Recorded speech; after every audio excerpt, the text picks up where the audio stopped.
নিত্যপণ্যের বাজারে স্বস্তি ফিরছে। পণ্যের আমদানি মূল্য ও বিক্রয় মূল্যের মধ্যে ব্যবধান কমছে বলে দাবি করেছেন অর্থ উপদেষ্টা doctor Salehuddin Ahmed.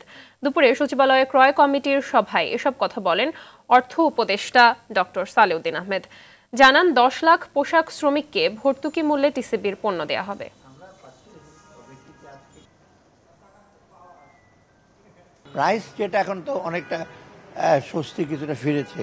Price control বলে না, আমরা প্রাইস মনিটর করতে কন্ট্রোল করতে বলে আপনি চিনির দাম বলে এত টাকা বিক্রি করে, এক দোকান তার হয়তো কারণ বাজারে বলে আমার 2 টাকা বেশি খরচ হয়েছে, আরেকজন বলে স্যার আমার ট্রান্সপোর্টে লাগছে আরও 5 টাকা বেশি। তবে এই প্রাইসে আমরা যেটা বলছি যে উৎপাদন খরচ, উৎপাদকরা যেটা পায় বা ইম্পোর্ট কস্ট আর ভোক্তার কাছে যে প্রাইসে আসে সেটা বিরাট গ্যাপ যেন না থাকে, অযৌক্তিক।